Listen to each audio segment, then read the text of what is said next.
पूज्य गुरुजी ने कहा है, अगर कभी भी मौका लग जाए और पितृपक्ष महीने की गणेश चतुर्थी तिथि बुधवार को पड़ जाए तो आप लोगों को 5 हरे मूंग के दाने वाला उपाय तो अवश्य ही करना चाहिए। इन दोनों का संयोग बहुत ही कम आता है। और दोस्तों, पूज्य गुरुजी ने अपनी शिव महापुराण की कथा में बताया है, इस दिन आपको 5 हरे मूंग वाला उपाय तो अवश्य ही करना चाहिए, क्योंकि ऐसा दिन पूरे साल में सिर्फ एक ही बार आता है। और दोस्तों, आप सभी लोग जानते हो कि बुधवार संकष्टी चतुर्थी का अगर सबसे बड़ा कोई उपाय है तो वो 5 हरे मूंग के दाने वाला उपाय है। तो दोस्तों, इस बुधवार के दिन आप लोगों को इस 5 हरे मूंग वाले उपाय को जरूर करना है। बहुत सारे लोग होंगे जिन लोगों ने इस उपाय को न किया हो, मतलब पूरा साल निकल गया और उन्होंने किसी भी दिन इस 5 हरे मूंग के दाने वाले उपाय को न किया हो। पर दोस्तों, आपके पास एक आखिरी मौका बचा हुआ है, जो कि 10 सितंबर के दिन है। तो इस दिन आप लोगों को इस वाले उपाय को जरूर कर लेना है, भले ही आपने पूरे साल भर इस उपाय को ना किया हो। पर अगर आपने इस पितृपक्ष महीने के बुधवार के दिन अगर इस वाले उपाय को कर लिया तो आपको इस उपाय को करने का वो फल मिलेगा जिसकी आपने कभी कल्पना भी नहीं करी होगी। इसीलिए आप लोग इस वाले उपाय को एक बार जरूर कर लेना, ताकि आप लोगों के हाथ से यह मौका ना जा सके और आपको इस उपाय को करने का फल मिल सके। दोस्तों, ये उपाय पंडित जी ने अपनी अभी की ही शिव महापुराण की कथा में बताया है। जी, इस उपाय को आज हम आपको बहुत अच्छे से समझाने वाले हैं। इस वीडियो को देखने के बाद इस उपाय को समझने के लिए आपको कोई और वीडियो को देखने की जरूरत नहीं पड़ेगी। तो चलिए दोस्तों, उपाय को शुरू करते हैं। देखिए, यह इस श्राद्ध महीने के बुधवार के दिन यह इतना खास होता है, इतना महत्वपूर्ण होता है। देखा गया है कभी कभी बड़े बड़े पूजा पाठ अनुष्ठान से जो मनोकामना पूर्ण नहीं होते, वो इस श्राद्ध महीने के गणेश चतुर्थी के दिन एक छोटे से उपाय करने से ही आपकी मनोकामना पूर्ण हो जाती है। और बहुत सारे लोगों ने इस उपाय को किया भी है और उनको इस उपाय को करने का फल भी जरूर मिला है। अगर आप लोग भी इस उपाय को बुधवार गणेश चतुर्थी के दिन करना चाहते हैं तो आप इस उपाय को पहले अच्छे से समझ लेना, सुन लेना, उसके बाद करना। आपको इस उपाय का फल जरूर मिलेगा। और इस उपाय को कर लेने से आपके घर में चाहे किसी भी प्रकार की दुख और समस्या क्यों ना चल रही हो, आपको उसका कारण भी नहीं पता है कि भाई यह समस्या किस कारण से चल रही है। उसका कुछ भी कारण हो सकता है, जैसे पितृदोष हो सकता है या किसी भी तरह का मंगल दोष भी हो सकता है। तो इस दिन आप लोगों को ये वाला उपाय कर लेना है। ये एक ऐसा उपाय है जिस उपाय को अगर किसी विशेष दिन पर किया जाए तो भाई उस विशेष दिन का जो है वह तो हमें मिलता ही मिलता है। पर हमने उस दिन पर इस उपाय को किया है तो हमें उससे भी बड़ा फल मिलता है, और फल बहुत जल्दी मिलता है, क्योंकि आप इस उपाय को बहुत ही बड़े और विशेष दिन पर कर रहे हो। तो चलिए अब उपाय के बारे में बात करते हैं। लेकिन उससे पहले आप लोगों को यह जानना आवश्यक है कि आखिर यह उपाय किस समय करना है, किसको करना है और कैसे करना है। तो चलिए हम आगे आपको वीडियो में एक एक करके बता देते हैं। लेकिन उससे पहले अगर आप लोग हमारे चैनल पर नए हैं तो हमारे चैनल को सब्सक्राइब कर लेना और इस वीडियो को लाइक करके कमेंट बॉक्स में श्री शिवाय नमस्तुभ्यम ओम नमः शिवाय जरूर टाइप कर देना। और अपने फायदे के लिए, गरीबी दूर करने के लिए इस वीडियो को पूरा देखकर जाना, तभी आपको लाभ की प्राप्ति होगी। यदि आज आपने वीडियो को बीच बीच में से देखा, काट काट कर देखा, तो आपको जीवन में कभी सफलता हासिल भी नहीं होगी। तो दोस्तों, इस 5 हरे मूंग के दाने उपाय को हमें इस बुधवार के दिन कैसे करना है, किसको करना है, किस समय करना है और कहां पर करना है, ये सारे सवालों के जवाब आपको इस वीडियो में मिल जाएंगे। और जो ये वीडियो देखेगा भाई, उसको 5 हरे मूंग वाला उपाय जरूर करना चाहिए, क्योंकि इस दिन एक हरे मूंग के दाने का भी बहुत ही बड़ा और विशेष महत्व होता है। और जब बात आ जाए 5 हरे मूंग के दाने की, तो ये सोने पे सुहागा वाली बात हो जाती है और ये एक बहुत ही बड़ा उपाय हो जाता है इस बुधवार संकष्टी चतुर्थी तिथि का। अब हम समझते हैं इस वाले उपाय को हमें करना किस समय है। इस 5 हरे मूंग के दाने वाले उपाय को हमें इस बुधवार के दिन करना किस समय है। तो देखिए, इस उपाय को करने का जो समय है वह सुबह का समय है और शाम का समय भी है।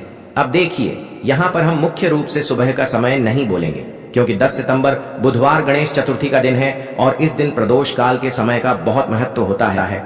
बाकी अगर सुबह के समय भी करेंगे तो भी अच्छा होगा, उसमें कोई भी दिक्कत वाली बात नहीं है। तो चलिए जानते हैं इस विशेष उपाय के बारे में। लेकिन उससे पहले एक प्रार्थना, अगर आप इस चैनल पर नए हैं तो आप इस वीडियो को लाइक करें, चैनल को सब्सक्राइब करें और कमेंट बॉक्स में आप अपनी राशि या अपना नाम जरूर डाल दें, क्योंकि हम राशि से जुड़ा भाग्य भी बताते हैं और भाग्य में चल रही परेशानियों को दूर करने के लिए वह आसान से आसान उपाय भी बताते हैं। तो चलिए अब हम अपने सबसे पहले उपाय की बात कर लेते हैं। देखिए, अश्विन मास के दिनों में विशेषकर भगवान शिव और माता पार्वती और विष्णु भगवान का पूजन किया जाता है। अब साथ ही साथ गणेश चतुर्थी का दिन भी पड़ गया है, तो ऐसा समझ लीजिए आपके जीवन में धन भी आएगा, सुख भी आएगा, धन बढ़ेगा भी, और साथ ही साथ आपके जीवन के सारे संकटों को भगवान शिव जी दूर कर देंगे। तो चलिए सबसे पहले बात कर लेते हैं सबसे पहले उपाय की, जो कि बुधवार वाले दिन आपको विशेष कर करना है। और इस उपाय को करने से आपकी कोई भी ऐसी इच्छा, कोई भी विश जो अभी तक अधूरी है, पूरी नहीं हो रही है, तो आपकी बड़ी से बड़ी विश और मनोकामना भी पूरी हो जाती है जब आप गणेश चतुर्थी वाले दिन इस पहले उपाय को कर लेते हैं। देखिए, हम सभी के घरों में माता तुलसी का पौधा अवश्य ही होता है, तो देखिए, हमें तुलसी जी के पौधे से सबसे पहले तो 3 पत्ते तोड़ने हैं। देखो, एकादशी वाले दिन आपको तुलसी के पत्ते नहीं तोड़ने हैं। तो देखिए, तुलसी जी के आपको 3 पत्ते तोड़ लेने हैं और इन तुलसी जी के पत्तों को तोड़ने के बाद आपको एक चुटकी हल्दी भी अपने साथ में लेनी है। हल्दी के अंदर आपको जल मिलाकर के पेस्ट के रूप में तैयार करना है और इसी के साथ में आपको एक दीपक भी लेना होगा। दीपक आप मिट्टी का भी ले सकते हैं, आटे का भी ले सकते हैं और इस दीपक में आपको शुद्ध घी डाल करके इसमें आपको लंबी रुई की बाती का प्रयोग करना है। देखिए दोस्तों, आपके पास है 3 तुलसी जी के पत्ते हैं। तो पहला जो तुलसी जी का पत्ता है उस पर आपको सबसे पहले तो जो आपने हल्दी ली है उसकी एक बिंदी लगानी है। और पहला जो तुलसी जी का पत्ता है, आपके घर में भगवान विष्णु का चाहे कोई सा भी स्वरूप हो, चाहे लड्डू गोपाल जी का स्वरूप हो या फिर भगवान कृष्ण की आपके मंदिर में प्रतिमा हो या फिर भगवान श्री राम की प्रतिमाएं, उनके सामने आपको पहला तुलसी जी का पत्ता अर्पित करना है। अब देखिए दोस्तों, आपके पास जो 2 तुलसी जी के पत्ते हैं और आपके पास जो एक दीपक है, इन्हें आपको लेकर के पहुंचना है अपने ही घर में तुलसी जी के पौधे के पास में। देखिए, सबसे पहले तो आपके पास जो 2 तुलसी जी के पत्ते हैं उन पर भी आपको हल्दी की एक बिंदी लगानी है और उन दोनों ही तुलसी जी के पत्तों को आपको अपने घर में तुलसी जी के पौधे के वहां पर ही अर्पित कर देने हैं। और इस प्रकार से यह दोनों पत्ते भी तुलसी जी के पौधे के पास में अर्पित करने के बाद अंत में जो आपके पास एक लंबी बाती का दीपक है, इसे आपको तुलसी जी के पौधे के पास में ही प्रज्वलित कर देना है। जो भी व्यक्ति अपने ही घर पर इस प्रकार से तुलसी जी के 3 पत्तों का यह उपाय कर लेता है तो उसका परिवार हमेशा खुश रहता है। उसके परिवार में कभी भी कोई भी संकट उत्पन्न नहीं होता है और यदि आपके घर में जो भी गृह क्लेश है वह भी समाप्त होते हैं। तो इस प्रकार से ये सुंदर सा उपाय करना है।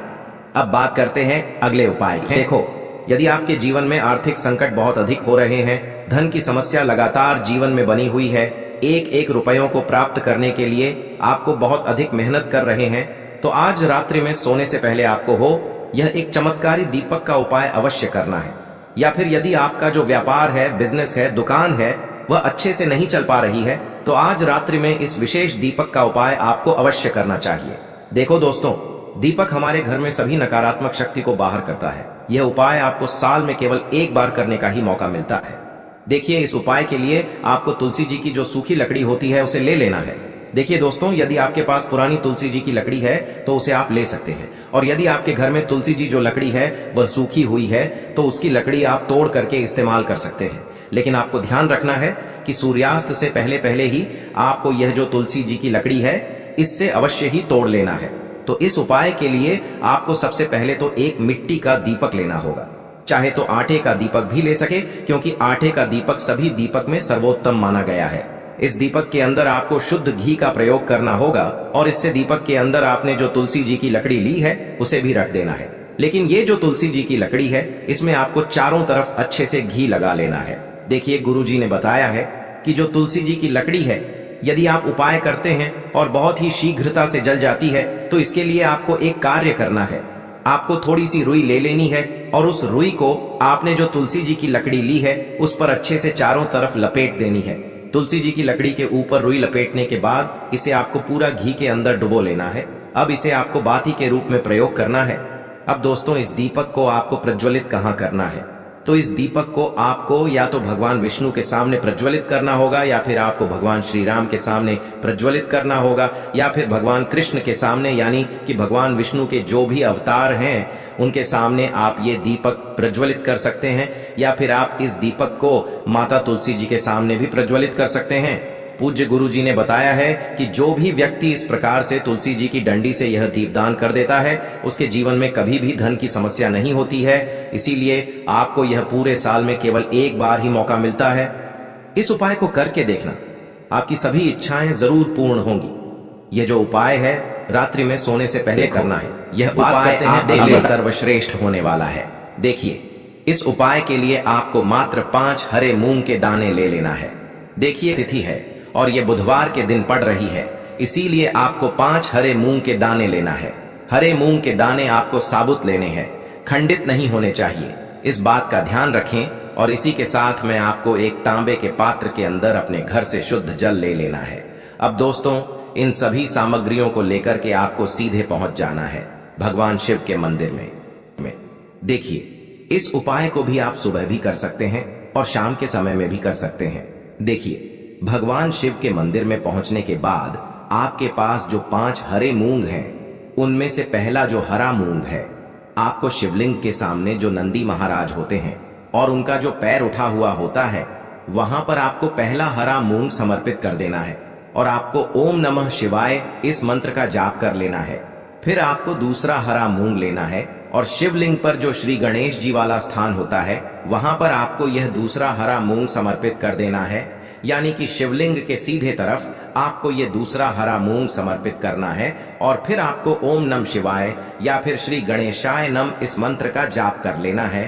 तीसरा हरा मूंग का दान आपको भगवान शिव की सबसे प्रिय पुत्री माता अशोक सुंदरी वाले स्थान पर समर्पित करना होगा।